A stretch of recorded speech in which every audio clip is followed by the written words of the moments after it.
இப்ப இதுல நம்ம பார்க்கும்போது இந்த டயக்ராம் வாங்க, இத பார்த்தோம் இப்ப இவ்வுன்னு, இட்டு இட்டு பார்த்தோம், இச்ச இச்சுன்னு பார்த்தோம், இக்கு இதுவும் பார்த்தோம். இது ஒண்ணு மட்டும்தான் அப்பர் டைரக்ஷன். சோ அதுல இருக்கிற செட் ஆஃப் ஸ்ட்ரோக்ஸ் தான் இப்ப பார்க்கணும். சோ இது வாங்க, இப்படி போட்டா அதாவது ஹரிசாண்டல் லைன் 30 டிகிரி மேல் நோக்கி போடக்கூடிய ஒரு நேர்கோடுக்கு என்ன பேருனா இருபாரியர், மெல்லிய நேர் நேர்கோடு. இதே இருபாரியர் பார்த்தோமே நம்ம எங்க பார்த்தோம், அது கீழ்கோடு வளைகோடு. இது நேர்கோடு, ஆனா நேர்கோடு. சோ ரெண்டு இருக்கு, இதுவும் அப்படிதான். எங்க யூஸ் பண்றது அப்புறம் பாருங்க. சோ மெல்லிய நேர் நேர்கோடு. அப்ப இப்படி எழுதணும், இரு பார் இரு, இரு பார் இரு, இரு பார் இரு. இதுக்கு ஒரு சின்ன கொக்கி ஒண்ணு சேர்க்க போறோம். ஆன்டி கிளாக்வைஸ் டைரக்ஷன், அதாவது கடிகாரம் போவதற்கு ஆப்போசிட் சைட்ல இடது வாட்டத்தில் ஒரு சின்ன கொக்கி இப்படி இப்படி போட்டுட்டு அப்புறம் இந்த கொக்கியை விட்டுட்டா அது இதே இருதான். அப்படி போட்டா என்னன்னா தமிழ் சுருக்கெழுத்தை பொறுத்த வரைக்கும் அதனோட சவுண்ட் என்ன அப்படின்னா ஈயே. இது இங்கிலீஷ் வார்த்தையில அது மாறுபடும். மெல்லிய நேர் நேர்கோடு. அப்ப எப்படி போடணும், ஒரு சின்ன கொக்கி எப்படி போட்டுட்டு இப்படி போடணும். மெல்லிய நேர் நேர்கோடு, அதாவது ஒரு சின்ன கொக்கியை சேர்த்து நம்ம என்ன பண்றோம், இப்படி கொக்கி போட்டு இப்படி போடுறோம். போட்டா கொக்கி இல்லாம அது இரு மாதிரி இருக்கும். சோ சின்ன கொக்கி பாக்குறதுக்கு டிக்கு போடுற மாதிரி இருக்குன்னுட்டு நான் மட்டும் டிக் போடுறேன்னு வளைச்சாரு. இது கையை எடுக்காம எழுதணும். இங்க ஆரம்பிச்சா இங்க போய் தான் முடிக்கணும். ஸ்ட்ரெயிட்டா இருக்கும். அந்த மூக்கை எடுத்துட்டு பார்த்தா இருதான் இருக்கும். சோ இந்த சவுண்ட் இது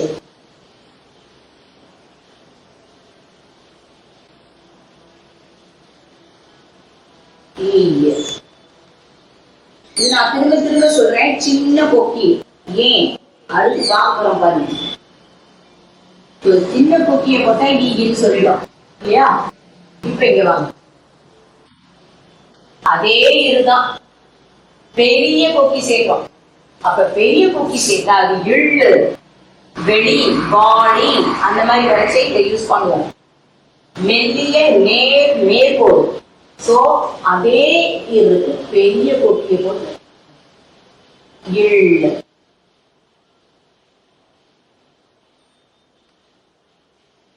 இழு இழுன்னு சொல்லுவேன்.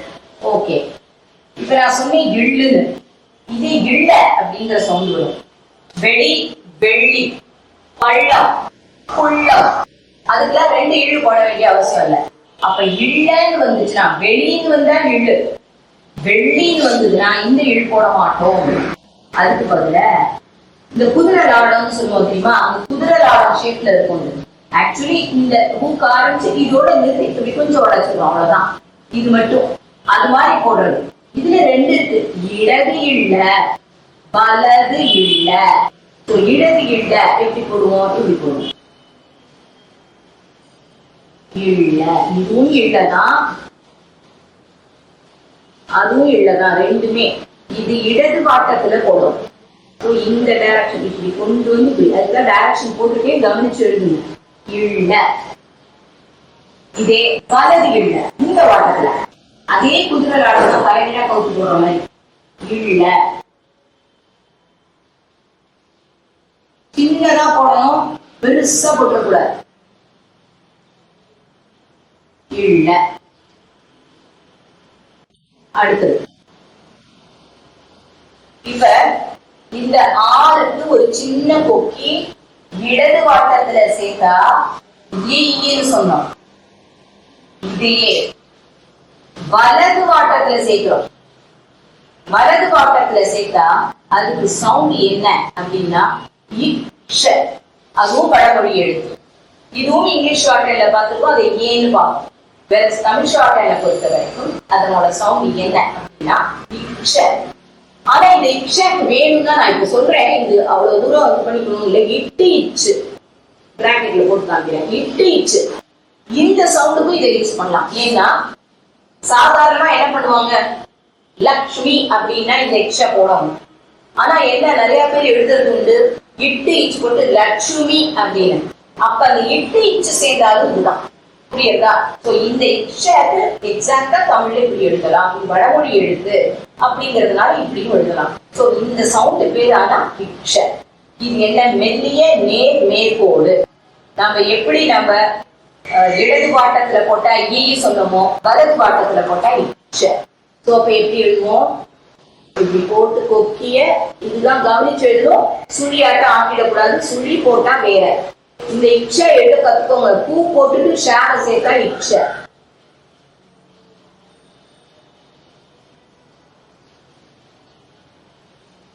பூ போட்டுட்டு அப்படியே ஷார சேர்த்துக்கணும், இக்ஷா.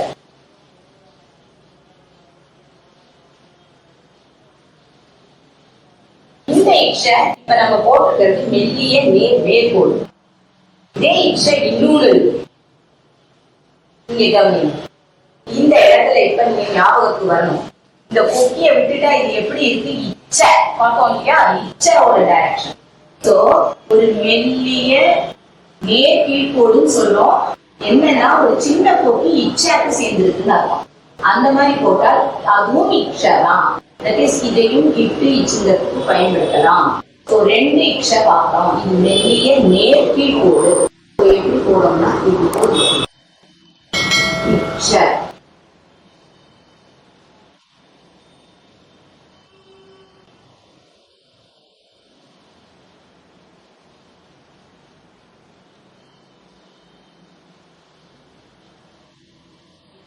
சொல்லிட்டே எழுதும்.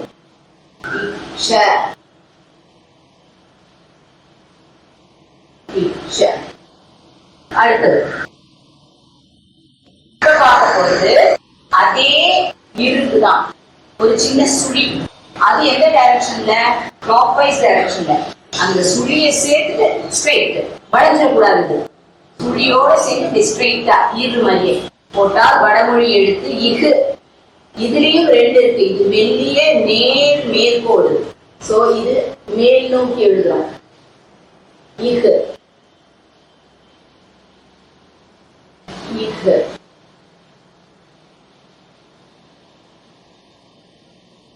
இகு இகு. அதே இகு கீழ் நோக்கி. அதே மாதிரி இச்ச இச்சாக்கு ஒரு சின்ன சுழி சேர்த்து போட்டா இகு. மெல்லிய நேர் கீழ்கோடு. இச்சாக்கு போடுற மாதிரியே போட்டுட்டு 9 மாதிரி எழுதாதீங்க. அதுதான் டைரக்ஷன் இப்படி போட்டுருக்கு, இப்படி கிடையாது. சோ இந்த டைரக்ஷன்ல சேர்க்கணும்.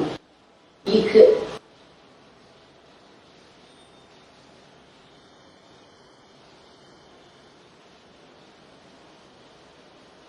இகு.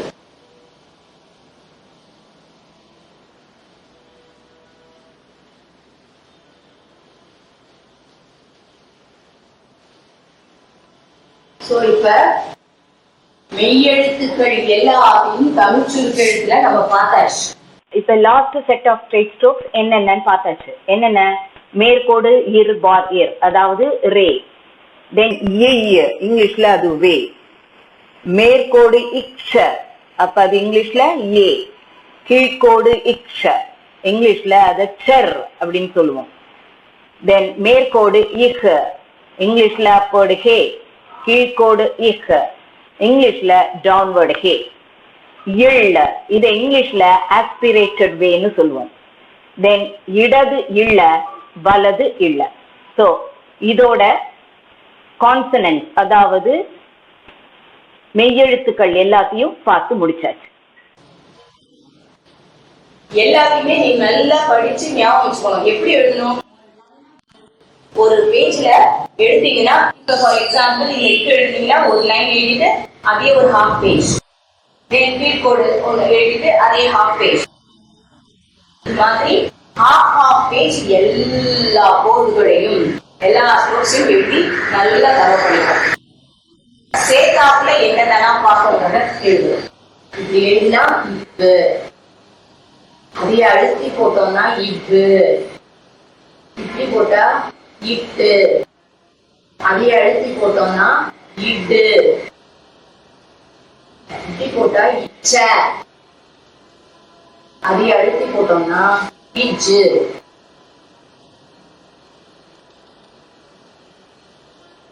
இக்கு.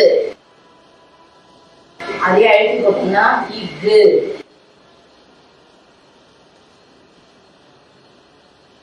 அதுக்கு ஒரு பெரிய கொக்கிய சேர்த்தோம்னா இடு. இப்படி போட்டா இம்மு. இத சேர்த்து எடுக்கிறேன். அதோட இம்ம அழுத்தி போட்டுட்டோம்னா இம்பு. எம்ம தலையில இம்ம இப்படி போட்டோம்னா இன்னு. இந்த இன்னுக்கு யூஸ் பண்ணிக்கலாம். அதே எண்ணுக்கு ஒரு சின்ன கோடு நடுவுல கட் பண்ணிட்டா இஞ்சு. அதையே அழுத்தி இன்ன போட்டோம்னா இங்கு. அதுக்கு ஒரு சின்ன கொக்கி ஆரம்பிச்சு பேக்ல கை போய் நீங்க போடணும். இப்படி போட்டோம்னா முழு சுழியே நின்று.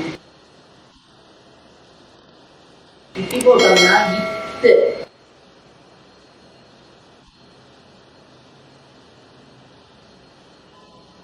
இத்து. அதே அழுத்தி போட்டோம்னா இது. இடது இது. அது எழுதிக்கலாம் ஏன்னா புரியணும். இடது இது. இப்படி போட்டா இஸ். அதையே அழுத்தி போட்டோம்னா வலது இது.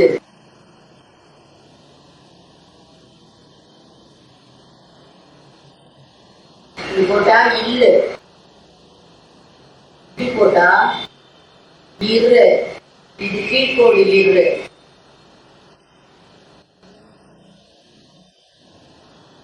இப்படி போட்டா வலது இஷ். அழுத்தி போட்டோம்னா வலது இவ்வு. போட்டா இடது இஷ்.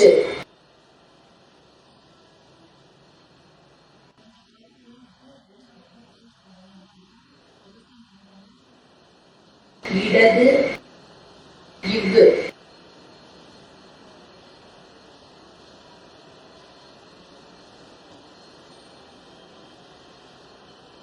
இரு. இது மேற்கோடு இரு. இப்படி போட்டா ஈ.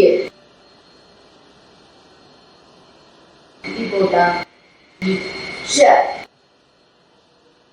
இது மேற்கோடு இச்ச. இது இதுவும் இச்ச. ஆனா இது கீழ்கோடு இச்ச. போட்டா இக்கு. இது கீழ்கோடு இக்கு.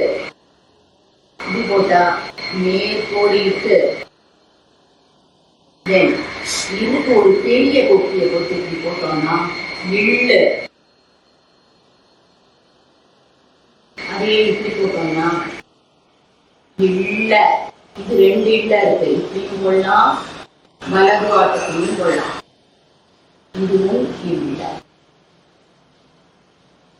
அத்தனை ஸ்டோக்ஸையும் ஞாபகம். ஆனா தமிழ் சுருக்கெழுத்தை பொறுத்த வரைக்கும் தமிழ் லாங்குவேஜ்ல 3 இழு சவுண்டு. அந்த ப்ரொனன்சியேஷனை கொஞ்சம் தெரிஞ்சுக்கோங்க. எல்லாரும் தப்பாவே சொல்றீங்க. தமிழ்னு சொன்னா தமிழ் இழு நாக்க உள்ள வச்சு சொல்லணும். இல் அப்படின்னா நுனி நாக்குல சொல்லணும். இழு அப்படின்னா நடுவுல, இழுக்கும் இழுக்கும் நடுவுல வச்சு சொல்லணும். ஸோ 3 லெட்டர்ஸ் அதுல மட்டும்தான் இருக்கு. அது உங்களுக்கு தெரியணுங்கிறதுக்காக நான் இப்ப ஸ்பெஷலைசேஷன் அதை தெரிஞ்சுக்கணுங்கிறதுக்காக நான் இந்த இடத்துல போட்டு காமிக்கிறேன். இப்படி போட்டா என்ன சொல்லுவோம்? இல்லு. இதே இப்படி போட்டா என்ன சொல்லணும்? இழு.